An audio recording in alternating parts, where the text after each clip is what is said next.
They sat me behind a pillar, a structural column, at my own sister's rehearsal dinner. I couldn't see the head table, couldn't see the bride, couldn't see my mother's toast or the champagne fountain or the string quartet. Just marble and shadow and the flicker of a tea candle that barely lit my place card. My sister walked past me twice, didn't make eye contact. Her fiancé's family was seated front and center.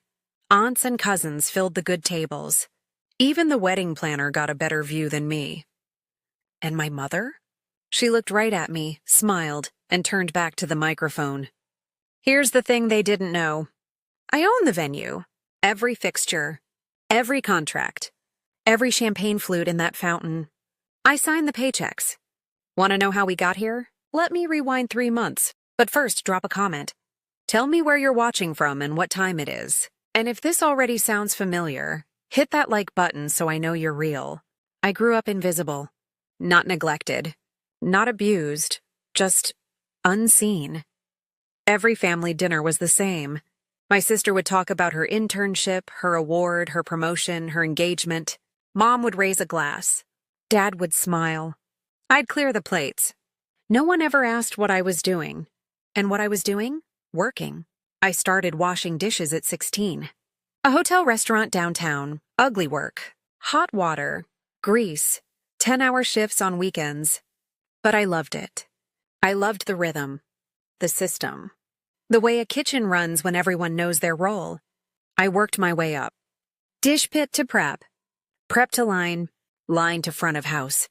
Studied hotel management at night. Community college first, then state school online. My mentor was the event director at that hotel. A woman who'd built her career from nothing. She taught me 2 things. 1, your name doesn't have to be on the door for you to own the room. 2, document everything. Every email. Every agreement. Every conversation that matters. I still have her note framed in my office. Control comes from clarity. By the time I was 27, I'd saved enough to buy a distressed property. An Art Deco ballroom. Terrace overlooking the city. In-house catering kitchen. The works. I bought it under an LLC. My name wasn't on the public filings. I didn't want the family to know. Not out of spite. I just wanted something that was mine. They never noticed anyway. I had no idea they'd test me like this. The text came on a Tuesday. Family group chat. My sister sent photos. Found my dream venue. Look at that terrace. I zoomed in. I recognized the iron railing. The limestone pavers. The skyline view. It was mine. I opened my booking system. There it was. Contract signed 3 weeks ago. By her fiancé. Deposit cleared. $24,000. Standard rate for a June wedding. I didn't reach out. I figured she'd mention it when she was ready. 2 days later, my mother called. So, the venue. Yeah? You'll give her the family rate, right? I paused. Mom, I didn't offer a family rate. The contract's already signed. Don't be ridiculous. This is what family does. I heard my sister's voice in the background. She was on speaker. Seriously? Don't be selfish for once. I pulled up the contract on my screen. Every line item was there, locked in. Everything's already in writing. The terms are clear. My sister's voice got louder. We obviously assumed you'd comp some of it. It's my wedding. I didn't agree to that. My mother cut in. We'll discuss this at the tasting appointment. You're coming, right? It wasn't a question. It was a summons. I'll be there. My sister's last text came 10 minutes after we hung up. Don't embarrass me in front of his family. I stared at that message for a long time. The tasting was an ambush. I showed up with my event director, professional, polite, ready to walk them through the menu. My sister was already seated. So was my mother. And her fiancé's parents. She didn't say hello. She slid a piece of paper across the table. Here's our updated budget. It was handwritten. A list of add-ons. Premium open bar. Live band setup. Extra floral installations. Upgraded linens. $6,000 over the contract. We need these at cost. I kept my voice steady. These weren't in the original agreement. If you want to add them, we can do a payment plan. My mother's voice cut through the room, loud enough for his parents to hear. She never helps. It's always about money with her. I felt my face go hot. My sister leaned in, whispered but sharp. You'll do it for free, or I'll make sure everyone knows how petty you are. I looked at her fiancé. He said nothing. I looked at his parents. They looked uncomfortable. I stood up. I'll send you a revised proposal. We can discuss terms. I walked out. My hands were shaking. I sat in my car for 20 minutes. And I thought, maybe I am the problem. Maybe I should just let it go. I had proof I was right, but I didn't know if I had the strength to use it. Back at the office, I pulled the file. The contract. Signed and countersigned. I read it line by line. Standard service agreement. Between my LLC and her fiancé. Not my sister, him, ceremony space. Reception hall. Bar package. Coordination fee. All itemized. Payment schedule. 50% deposit due at signing. Remaining balance due 14 days before the event. Cancellation policy. 14 days notice required, or the client forfeits 50% of the total. His signature was on every page. His initials on every rider. The date 3 months ago. There was no family clause. No handshake deal. No verbal understanding. Just a legal contract. I pulled the deposit receipt. It had cleared the same day. $12,000. I sat back in my chair. She didn't even read it. He signed it. Locked in the rate. Agreed to the terms. And now they wanted to rewrite the deal. I took a photo of the signature page. I saved it to a folder labeled Evidence. Then I did what my mentor taught me. I documented everything. The group chat. The phone call. The tasting confrontation. I had the law on my side. But they were about to push harder. The family group chat exploded. My sister sent a message to everyone. Cousins, aunts, uncles, even people I hadn't seen in years. Just so everyone knows, my sister is trying to profit off my wedding. She owns a venue and won't give me a fair price. Guess money matters more than family. The replies came fast. That's so sad. Just help her out. It's one day. Family over business. No one asked my side. Then my mother escalated. She sent an email to my venue's public contact form. I'm writing to complain about the owner who is my daughter. She's holding her sister's wedding hostage. This is unethical and unprofessional. I read it twice. She was trying to damage my reputation. My sister posted on Instagram a photo of the venue, tagged. Caption, when family tries to profit off your happiness. 40 comments in an hour. But then, a text, private, from her fiancé's mother. I saw the contract.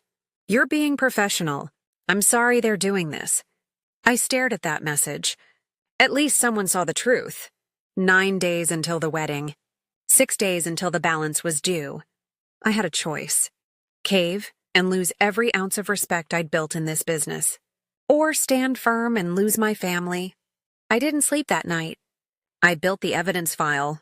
Every text, every email, every voicemail. I started with the text from my sister. You've always been the broken one. Don't drag me down. Then my mother's voicemail. I had it transcribed. If you don't do this, I will personally make sure no one books your little venue again. Threat. In writing. But the worst part? I found an email. My sister had sent it to 3 vendors. The florist. The baker. The DJ subject line, exciting partnership opportunity. Body. Hi.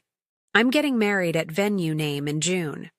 The owner is my sister. She's comping our event as a wedding gift, so I'm hoping you can match that generous spirit and offer a discount too. She lied. To vendors. Used my name. My business. My reputation. That wasn't just entitlement. That was fraud. I forwarded the email to myself. Saved it, backed it up. I wasn't angry anymore. Anger is hot and reactive. I was cold, clear, surgical. I knew exactly what this was. Defamation, misrepresentation, potential tortious interference. I wasn't a lawyer, but I'd worked with enough of them to know the language. I picked up the phone, and I called mine. Before I went to the lawyer, I needed to understand. Why was she doing this? I reached out to someone we both knew, a mutual friend, her former roommate. We met for coffee. She didn't want to get involved, but she told me the truth. Her job offer fell through. What? The finance position she was counting on. They rescinded it.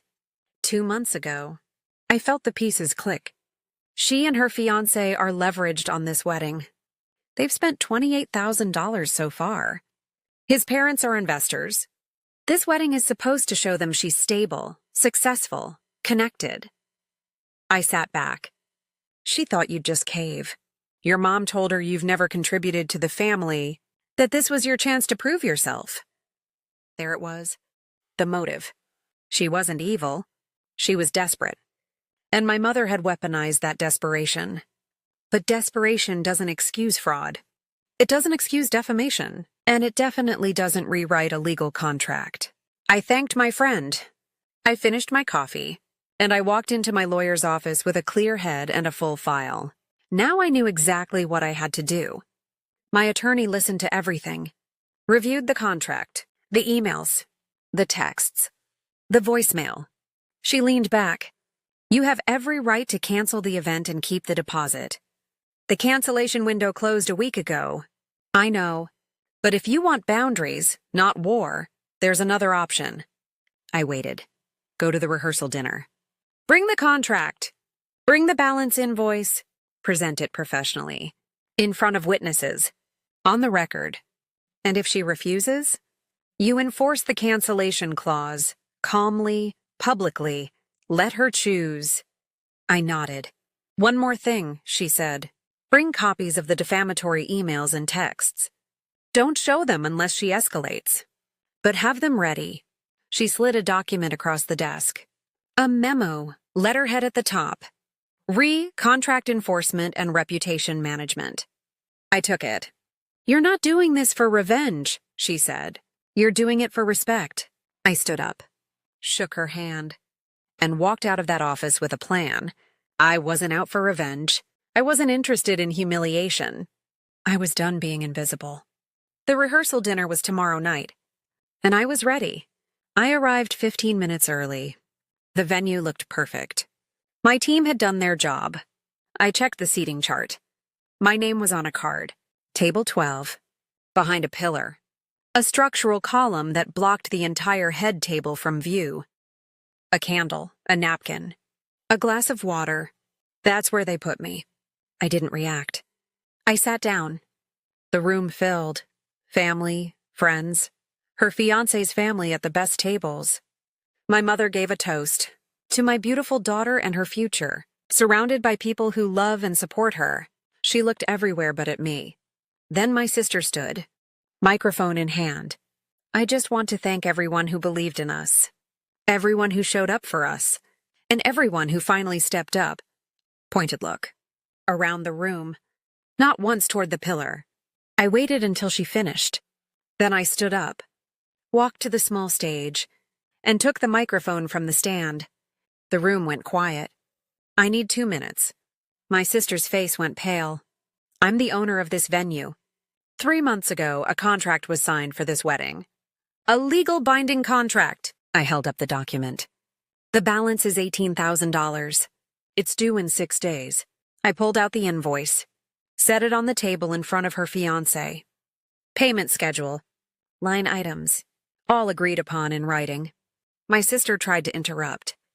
What are you doing? I kept going. I also have documentation of defamatory statements. Emails sent to vendors claiming I was comping this event. Texts, voicemails threatening my business. I projected 3 images on the screen behind me. Her text, "You've always been broken." My mother's voicemail transcription, "I will make sure no one books your little venue." Her email to the florist, "The owner is comping our event as a gift." The room was silent. Her fiancé's father leaned forward. "You signed a contract, son?" The fiancé nodded. "Then she's right." I looked at my sister. "You have 48 hours to pay the balance in full." Or per Section 9 of the contract, I cancel the event and retain the deposit. Your choice? My mother tried to stand. I held up my phone. I have recordings. One-party consent state. Don't! She sat back down. I set the microphone on the table. And I walked out. No yelling. No drama. Just done. I made it to the parking lot before my phone rang. It was her fiancé. I answered. We'll pay. His voice was quiet, tired. My parents saw everything. They're covering the balance. They want to apologize to you. On our behalf. I took a breath. Payment clears, the wedding happens. I don't need an apology from them. But your fiancé and my mother, that's between us. Understood. The payment cleared 36 hours later. $18,000. Wired from his parents' account. The wedding happened. I didn't attend. I sent my professional event team. They executed flawlessly. My sister tried to leave a 1-star review on our page. It was flagged and removed. Violates platform policy. Personal dispute, not service complaint. She also lost 2 vendor relationships. The florist and the baker saw the email. They don't work with her anymore. My mother sent a letter 2 weeks later. You've always been selfish. This proves it. I didn't respond. I went no contact. Boundaries aren't cruel. They're survival. 6 months later, something unexpected happened.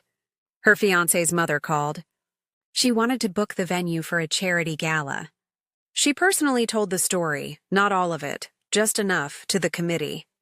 3 corporate clients booked us after that event. And I started something new. A small scholarship fund, annual, for hospitality students who feel invisible. The first recipient was a kid from across town, 17, working a dish pit just like I did. I handed him the check myself. I didn't win by destroying her. I won by refusing to disappear. Some people will never see you. That's not your job to fix. Your job is to see yourself, to know your worth, to set boundaries, to document everything, and to walk away when the cost of staying is your dignity. Here's my question for you. What's one boundary you had to set with family? How did it go? Tell me in the comments. I read every single one. And if this story hit home, subscribe. There's more where this came from. To everyone watching from behind a pillar, literal or metaphorical, your time is coming. You just have to be ready when it does. One last thing. This is a fictionalized dramatization for educational and entertainment purposes, not legal or financial advice. Always consult a licensed professional for your specific situation. Thanks for watching.